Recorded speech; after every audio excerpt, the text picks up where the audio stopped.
Pierre Laurent, bonjour. Bonjour. Vous êtes secrétaire national du Parti communiste français. Vous étiez candidat en Île-de-France pour ces élections régionales. Alors, au lendemain de ce scrutin, vous passez de 100 élus en 2010 à 29 en 2015. Donc, quelles leçons vous tirez finalement?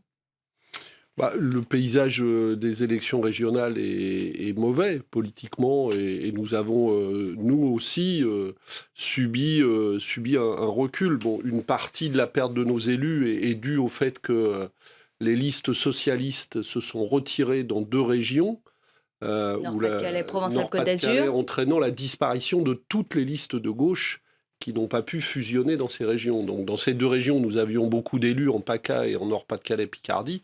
Nous disparaissons avec l'ensemble de la gauche des élections régionales. C'est ce qui Mais explique qu'il n'y a pas un problème de stratégie Non, dans je votre ne dis pas ce parti? qui explique. Je dis que dans la perte, il faut tenir compte du fait qu'il y a ces deux régions. C'est pour expliquer à ceux qui nous écoutent. Mais il y a d'autres régions où nous avions des élus et nous n'avons pas fait un score suffisant pour en avoir cette fois-ci. Ça tient aussi au mode de scrutin. Évidemment, nous avons à nous interroger nous-mêmes sur les raisons pour lesquelles, dans un moment de défiance aussi forte à l'égard des gouvernements successifs, parce qu'en fait, la défiance s'adresse au gouvernement actuel et aux gouvernements qui l'ont précédé, nous ne sommes pas capables, avec le Front de gauche et avec ceux qui étaient alliés avec nous, d'incarner une alternative suffisamment forte. Or, c'est pourtant de cette alternative de gauche, à mes yeux, que le pays a besoin. Donc il faut continuer à Est-ce que convaincre. vous êtes assez lisible? On a vu que dans certaines régions, vous aviez conclu des accords avec les écologistes, d'autres avec le parti de gauche. Parfois, vous êtes parti Non, seul. Est-ce que pour tout ce qui cela nous n'est pas complètement concerne, pour ce qui est illisible? du Parti communiste, nous avons eu une seule stratégie dans ces élections régionales, qui était l'alliance du Front de gauche dans toutes les régions, et, si possible, une alliance avec les écologistes. Ce que nous avons fait dans deux régions. D'autres partenaires du Front de gauche, eux, ont choisi des alliances à la carte, une fois avec les écologistes, une fois avec le Front de gauche. Mais le Parti communiste, lui, a eu cette cohérence dans ces élections de faire des listes du Front de gauche partout, ou de tenter de le faire. Et quand ça n'a pas été possible, ça n'a jamais été de notre fait. Donc nous souhaitons cette lisibilité. Mais il faut aller au-delà. Aujourd'hui, on voit bien avec ce que fait le président de la République, ce qu'annonce une partie de la direction du PS, Manuel Valls, c'est de vouloir enterrer la gauche dans son ensemble. Donc il ne s'agit pas seulement pour nous de faire exister le Front de gauche, il s'agit de nous adresser maintenant, ça va être la tâche des mois à venir, à l'ensemble de ceux qui veulent continuer Parce que à vous ne faire... vous voyez pas dans une sorte de rassemblement, parce que cette semaine, Cécile Duflot a tendu la main à François Hollande. Elle parle d'une coalition de transformation avec les écologistes et avec les Non, communistes. mais moi, je suis prêt à Vous en avez travailler discuté avec elle? avec Cécile Duflot à une coalition de gauche, c'est ce qu'elle propose. Et moi, je suis favorable à une coalition de gauche sur un projet de gauche. Mais Vous ne faites aujourd'hui, pas c'est pas confiance du à tout ce François qu'on Hollande attend. pour mener un projet Mais François Hollande, de tout le gauche monde... avec Cécile mais Duflot et avec vous? mais il est en train de faire le contraire. Tout le monde comprend bien que le signal qu'il a voulu envoyer hier est tout à fait différent. Quand Cambadélis dit hier il faut que le centre se détache de la droite pour venir avec nous. Mais le centre, c'est quoi? Ça n'a jamais existé, le centre. Le centre, c'est une partie de la droite.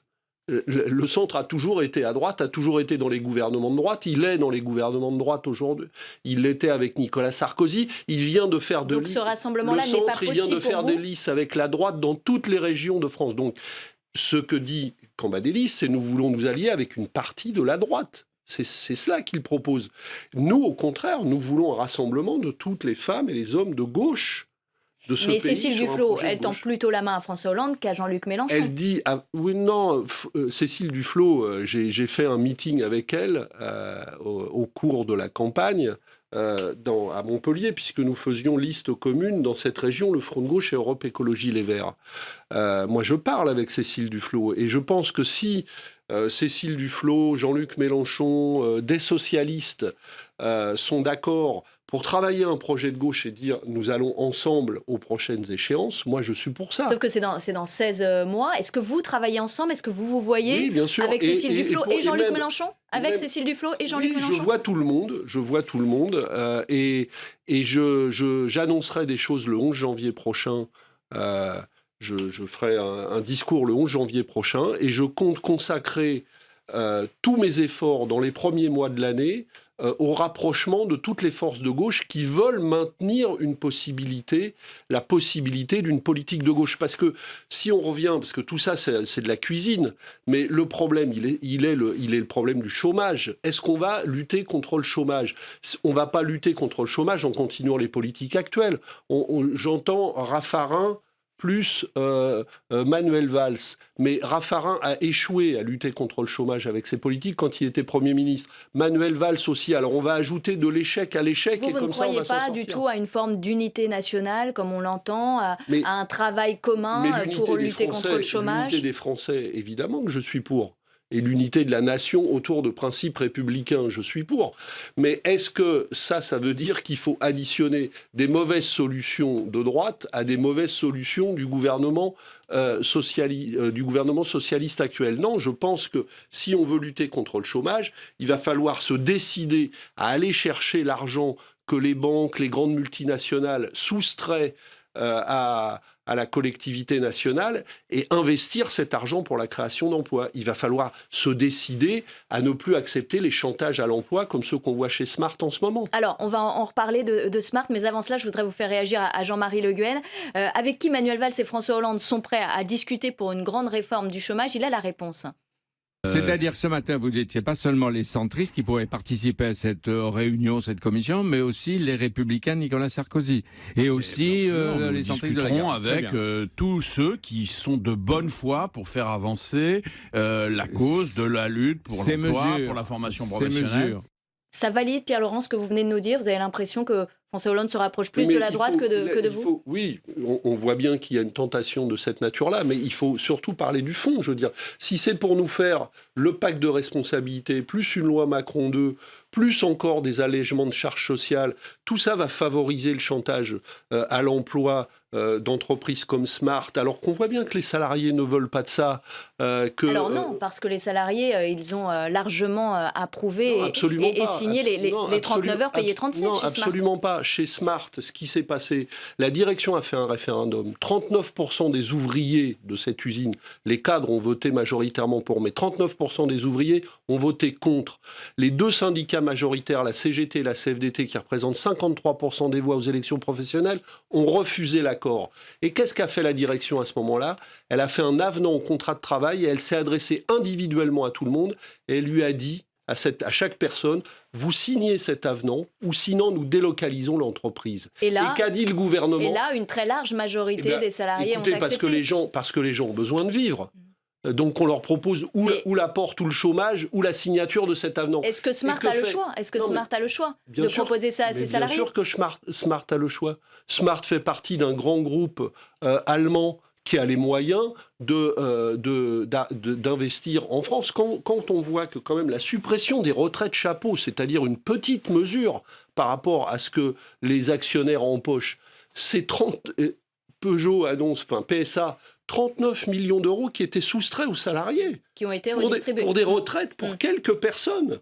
Et ça, c'est une toute petite partie de l'iceberg. Donc, il y a des sommes énormes qui sont soustraites aux salariés et à l'emploi. Donc, bien sûr que Smart peut faire autrement. Vous nous parlez de Smart, on peut parler des grands magasins également. Là, il n'y a pas d'accord non plus avec les syndicats. Il faut au moins 30% pour ouvrir le dimanche. Est-ce que vous avez peur que là aussi, on essaye de les contourner, ces syndicats, ces partenaires sociaux ? On voit bien qu'il y a des tentatives permanentes de les contourner. Et pourquoi les syndicats refusent ? Mais parce qu'il ne s'agit pas seulement du travail du dimanche qu'on a, mais on veut multiplier, par exemple, le nombre de jours où les gens peuvent travailler 10 heures par jour. L'accord, il est refusé même par la CFDT. Pourquoi ? Parce que tout ce qu'on appelle les démonstratrices, enfin les gens qu'on voit en fait dans les magasins qui vendent, parce qu'il faut savoir qu'il y a une partie de gens qui sont salariés et d'autres qui sont des prestataires ou des démonstrateurs. Ceux-là sont écartés de l'accord. Donc l'essentiel des salariés n'ont aucune compensation au travail du dimanche ou à l'augmentation de la journée de travail. On voit bien que c'est cette logique-là. Vous avez peur que les accords d'entreprise avec la nouvelle réforme du travail ? Dans notre reportage précédent, Cameron, qu'est-ce qu'il veut ? Il veut davantage de dumping social. Il veut pouvoir utiliser des salariés européens en ne leur donnant aucune cotisation sociale. C'est déjà ce qui est en route et ce qui existe malheureusement avec déjà les travailleurs détachés. Avec les travailleurs détachés. Donc ce qu'on veut, c'est généraliser le dumping social. Mais ça aboutit à quoi? Ça aboutit au fait que l'Europe est la plus grande zone de chômage du monde. Vous avez l'impression qu'avec les accords d'entreprise que souhaite mettre en avant le gouvernement avec sa nouvelle réforme du Code du travail, prennent le pas sur les syndicats, sur les accords de branche? Mais bien sûr, c'est ce qui risque de se passer. Par exemple, là, dans le travail du dimanche, il y a une négociation de branche.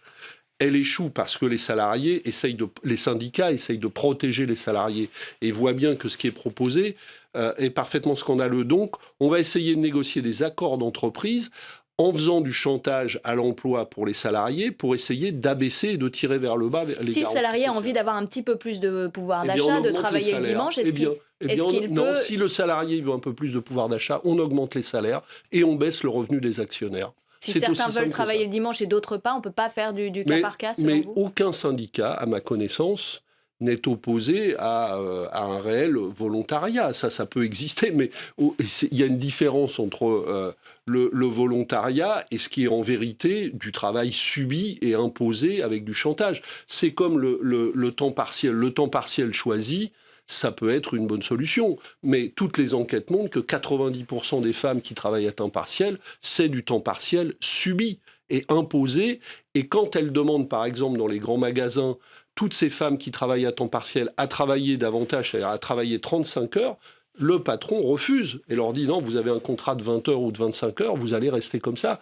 Parce qu'ils utilisent cette flexibilité généralisée pour faire pression sur les salariés.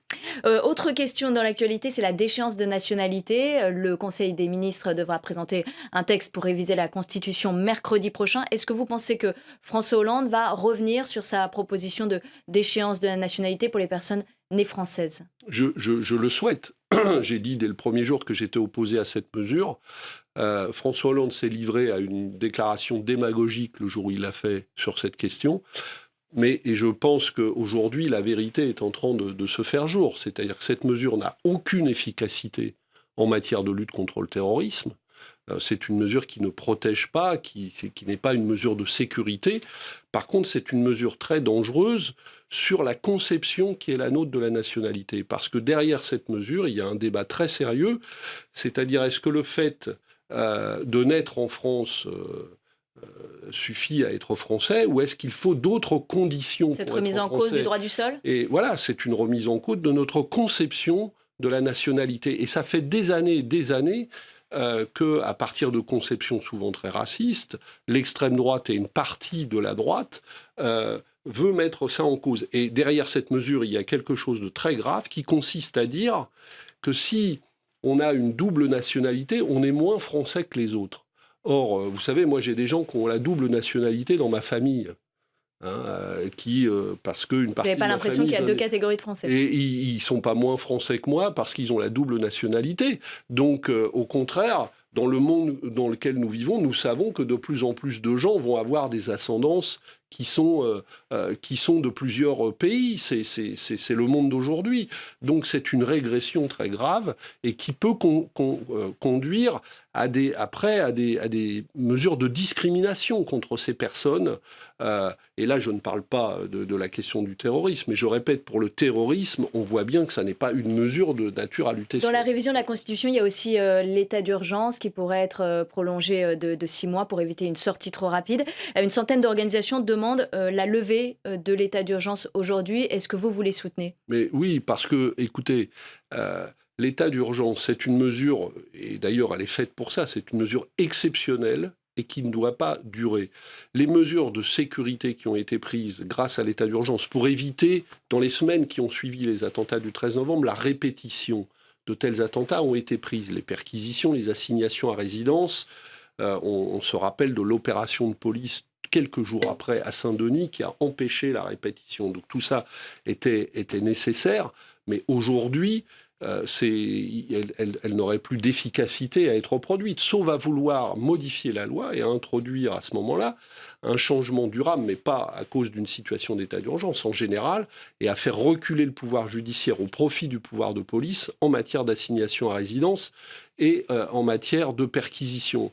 Et là, ce serait plus grave, et nous sommes opposés à cela. Il faut revenir le plus vite, il faut sortir de l'état d'urgence et mettre sur la table des propositions plus globales de lutte contre le terrorisme, mais qui appellent bien d'autres choses que des mesures de sécurité. Donc il n'y aura pas les voix des communistes pour cette révision de la Constitution qui nécessite les 3/5 des voix du Congrès, si je vous entends bien. Nous l'avons dit d'ailleurs à l'Assemblée et au Sénat quand a eu lieu le vote sur l'état d'urgence. Dernière question, une réaction à Jean-Luc Mélenchon qui s'est exprimé ce matin. On l'écoute. Ça, on va voir, on va discuter un peu. Vous avez envie ? C'est clair qu'il y a un moment où l'envie ou pas, ça se pose plus, parce qu'il ne reste plus que vous. Alors donc vous serez candidat, évidemment. Non, je n'ai pas dit ça. Non. Jean-Luc Mélenchon. Mais je veux quand même vous dire une chose. Oui. Nous, notre spécialité dans l'autre gauche, c'est l'autoflingage. C'est-à-dire, quand on a un point d'appui, quand il y en a un qui se voit un peu, on dit il ne faut pas personnaliser la politique. Après ça, ils font 13 campagnes régionales, ils mettent leurs bobines partout, mais ça ne les dérange pas. Mais donc, on a un côté... Pourquoi ? Parce que dans l'autre gauche, on n'aime pas la personnalisation. Et regardez-moi dans quelle situation incroyable je me trouve. Je suis un homme du collectif, des assemblées, et je me retrouve à devoir parler quasiment... Personnalité forte, caractère, voilà. Et voilà. Personnalité forte, il ne voit que lui, Jean-Luc Mélenchon. Écoutez, je vais parler avec Jean-Luc Mélenchon. On s'est déjà évidemment beaucoup parlé toutes ces dernières années. On va parler, on a prévu de se voir. Vous n'êtes pas vu depuis combien de temps ? Et je vais lui dire... Vous n'êtes pas vu depuis combien de temps ? Non, on s'est vu là pendant la campagne des régionales. Mais moi, j'étais en campagne aussi, donc j'étais très, très occupé par la campagne.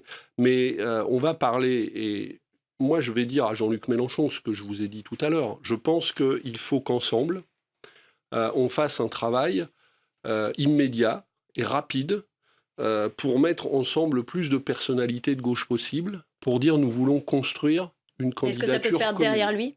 Et je pense que cette question-là, c'est-à-dire à la fois la question de notre projet et la question de la manière dont nous allons construire cette candidature commune, elle doit se discuter avec toutes ces personnes-là. Et il faut qu'ensemble, on essaye qu'on fasse cet effort politique-là, parce que c'est la condition pour que cette candidature soit efficace. Et moi, je n'ai pas de préalable sur la candidature. Je l'ai toujours dit. Vous pourriez lui laisser la place. Et je dis qu'il faut, par contre, faire ensemble cet effort politique pour mettre autour de la table et mettre ensemble les personnalités, ceux du monde politique, mais aussi ceux de la société civile. Vous pourriez vous ranger derrière Jean-Luc Mélenchon s'il voulait aller à la candidature en 2017. Mais pas seulement Jean-Luc Mélenchon, il y a plusieurs possibilités, je pense. Et évidemment, celle-là en est une, et je pense qu'il faut discuter de ça et faire cet effort politique ensemble. J'espère qu'il sera d'accord pour ça, et j'ai confiance. Merci Pierre Laurent d'avoir été notre invité.